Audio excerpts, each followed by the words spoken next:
tema kita filantropi dan ini dekat. Saya termasuk yang bersyukur bahwa tema-tema keagamaan seperti ini sudah dianggap dekat. Filantropi kan artinya kedermawanan, Pak. Ternyata ini dianggap sebagai tema yang sudah dekat dengan kita. Ini sesuatu yang membahagiakan. Itu artinya bahwa ajaran agama kita memang gak jauh dari kita.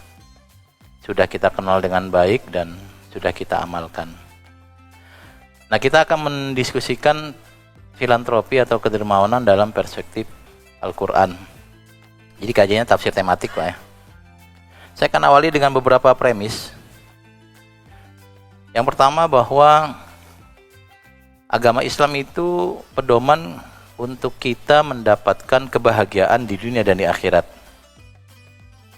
Jadi bagi saya ini penting untuk diulang-ulang bahwa ketika kita membahas agama Islam itu orientasinya selalu kebahagiaan di dunia dan di akhirat. Ada beberapa kali saya dengar bahwa misalnya peribadatan itu selalu dikonversi dengan rezeki, dengan duit. Bapak sholat duha supaya duitnya banyak. Bapak baca surat Al-Waqiah dan surat ini atau itu supaya uangnya melimpah. Bagi saya ini sebenarnya terlalu kecil untuk mengkonversi ibadah kita dengan uang, Pak. Yang kita minta itu bahagia. Bahagia itu gimana? Bahagia saat punya duit dan tidak punya duit. Bahagia saat kita sehat dan kita sakit. Bahagia saat kita muda dan saat kita tua. Nah, membatasi kebahagiaan sebagai sesuatu yang materi bagi saya kurang menyenangkan. Karena nanti ada orang yang bertanya, kenapa orang-orang yang seperti ini tidak terlalu soleh, sholatnya bolong, puasa bolong, tapi kok rezekinya banyak. Sementara ustadz ini, ustadzah ini kelihatannya soleh, hafalan Qurannya banyak, kok kayaknya pas-pasan duitnya. Gak pernah denger ya, Pak ya? Ini beda circle sama Bapak saya sih jadi Bapak. Ya jawabannya karena ibadah kita untuk mencari pahala, mencari keriduan Tuhan. Makanya kalau mau punya duit, mau rezekinya banyak, duitnya banyak, yang ilmunya ada, Pak, ilmu bisnis.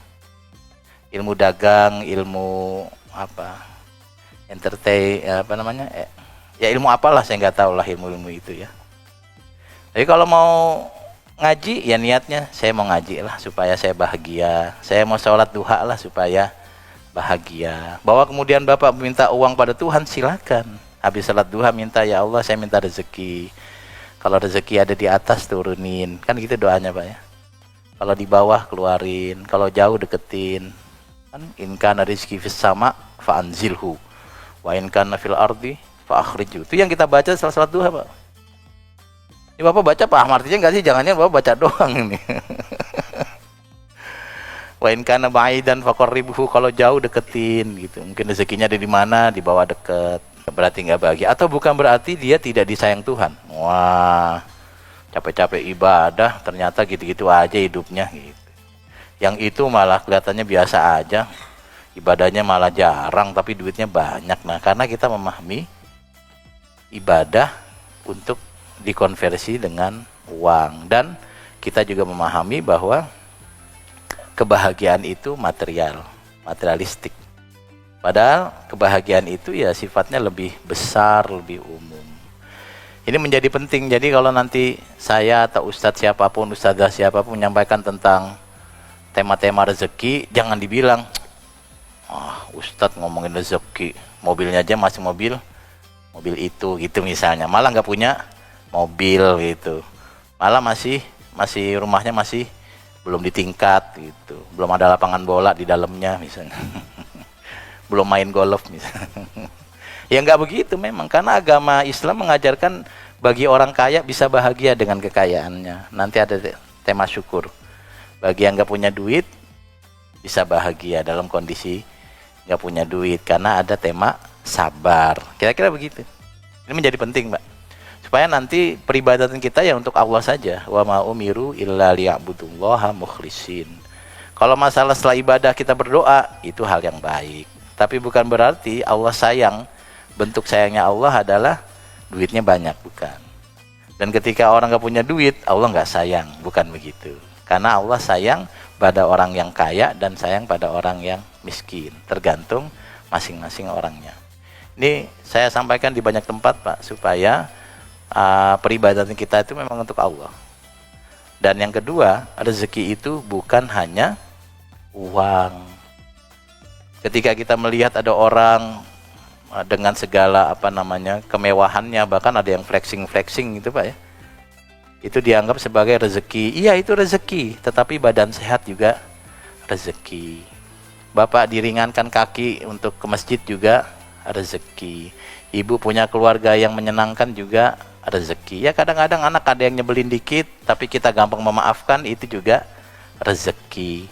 Bapak lagi kebelet di pom bensin, tiba-tiba toilet kosong, itu rezeki. Coba kalau nggak kosong, wah sengsara itu, Pak.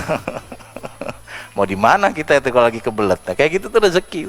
Punya tetangga baik, rezeki. Punya teman-teman baik, rezeki. Banyak banget rezeki, Pak. Tinggal di tempat yang begini, rezeki. Tinggal di Indonesia juga rezeki. Indonesia nggak perang, rezeki. Rezeki banyak banget, Pak. Banyak banget. Artinya bahwa rezeki itu jangan dibatasi hanya uang saja.